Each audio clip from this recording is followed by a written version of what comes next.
So if you're anything like me, you want to demo out everything that you write. You might even want to record your own full black album. This video today is basically a beginner's guide to everything you need to get started recording in your own home studio.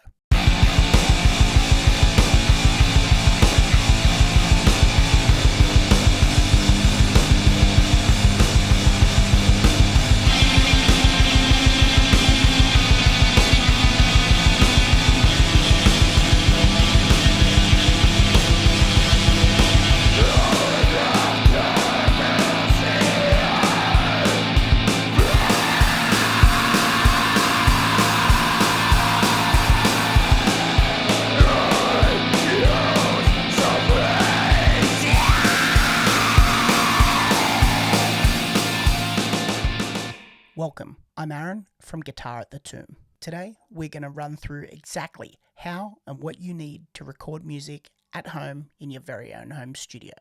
Be sure to hang around till the end because that's where I'm going to tell you my top 3 tips. To start this off, let's run through everything you need to record at home. We're going to do this as cheap as possible. I've spent way too much money cutting demos, professional albums in professional studios when I can really just achieve all these sounds at home.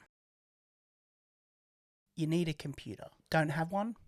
Okay, let's find a used computer good enough for recording straight off of eBay. I'm going to go with an old Mac because I hate PC. Comment all your Mac hate down below.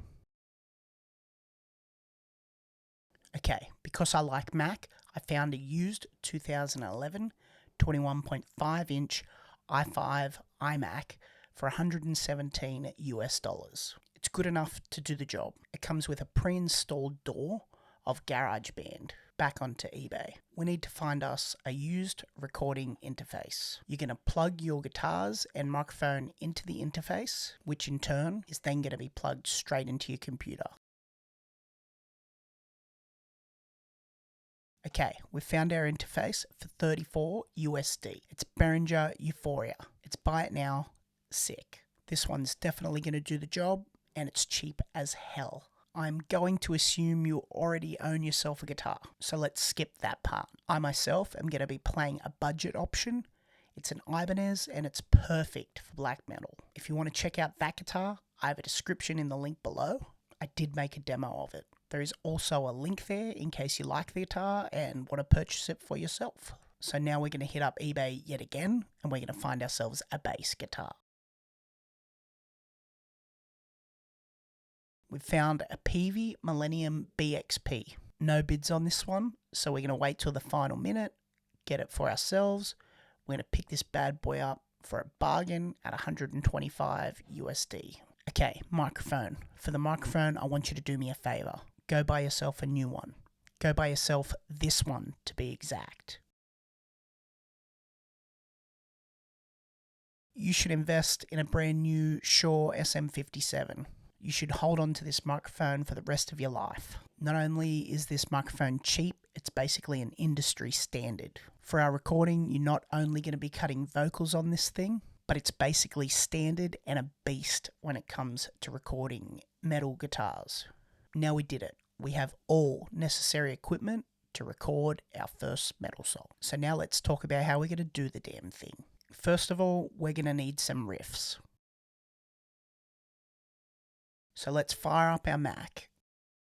Let's open up a brand new session of GarageBand. GarageBand is our DAW of preference today. It's a free recording software program that comes on all old Mac computers. This one is more than adequate to help us lay down our tracks. For those of you that don't know what the word DAW means, let's start by opening up a new software track. We don't have a drummer. You and I both play in our own one-man black metal outfit, but we don't even need a drummer. We don't need to own a drum kit. We're just going to be working out of our own home studio. So we're just going to program our drums. We have the capability to program drums, and that's what we're going to do. If you don't know much about drum programming and you want me to talk about that in a future video, just let me know down below. So we're going to choose a stock drum kit. We want a kit that's fitting to our black metal song. From there, we're going to go in and punch out our drum beat. Most recordings start with tracking the drums first in the session, so that's exactly how we're going to do it when we program our drums. Our drums look and sound like this so far.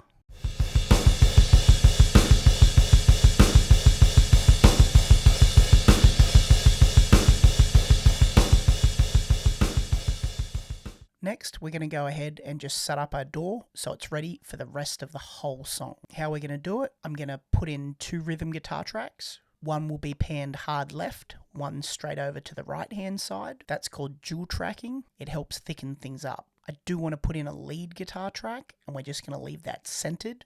So in total, we now have 3 guitar tracks. We'll then add another track for our bass guitar. There are lots of ways you can actually set the guitars up for a mix, but we're just going to keep things simple today. So now we're ready to move on with the song, and our DAW looks like this.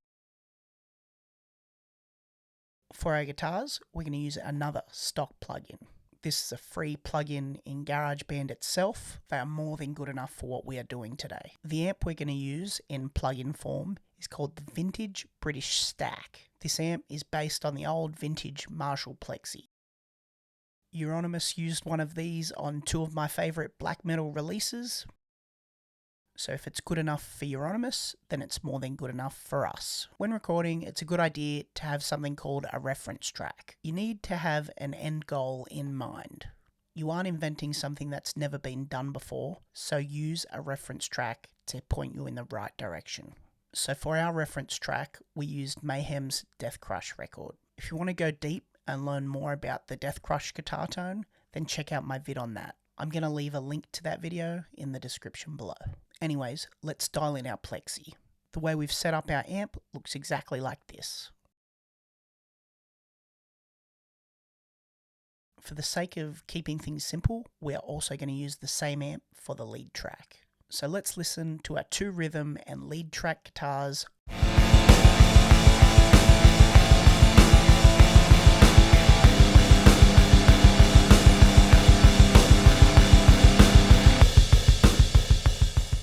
Okay, time to drop some bass. Now trust me, you do need a bass. Do not skip this step at all. It is not okay to have an album without a bass track. Do whatever you can to get one for your song. Buy one, borrow one, just get one. On our bass track in GarageBand, we're going to use another stock plugin. As stated before, the GarageBand stock amps are actually pretty sick. We want to track on an Ampeg style bass rig. We want something nasty, gritty. We've chosen the amp called Razor Bass. So let's listen to our drum track and our bass track together.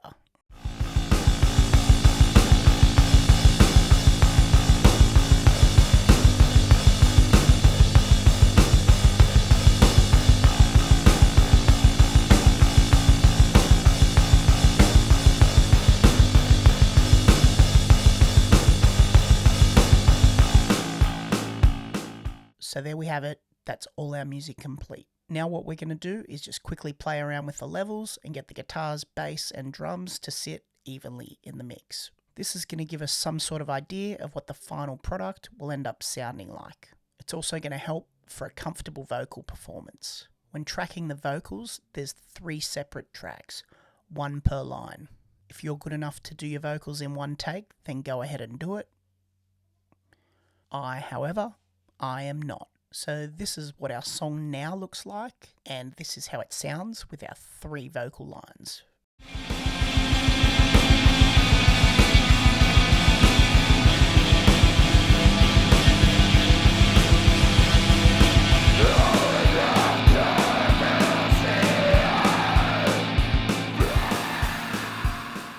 I'm going to show you the next step of mixing and mastering. Very, very basic. Mixing helps all the sounds and instruments in the song fit with one another. The mastering process is the final stage in the audio production, and the end sound will then play back on multiple devices for easy listening. For instance, listen to it in your car, listen to it on headphones, so on. It's going to sound good through all platforms. For this track, I simply just threw on a preset for the mastering. Let's just keep it simple. So with our basic preset in the mix and our basic preset on the master, let's have a listen to how our song sounds completed. And don't forget to hang around. I still want to share my 3 most valuable tips to help you out in your home studio.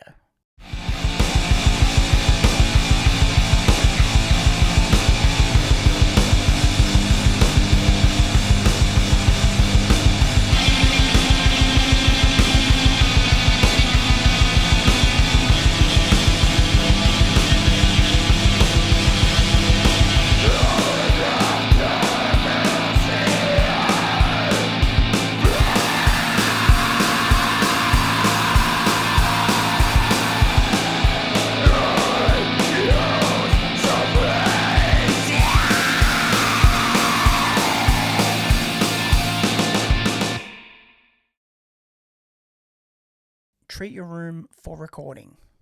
And what I mean by that is invest in some professional acoustic paneling or acoustic foams. Always record with new guitar strings. You want your guitar to sound rich and full, not dull and dead. Invest in some good headphones. When it comes to mixing your songs, this will give you a good and accurate flat response, which will help in turn to give you a much more precise mix.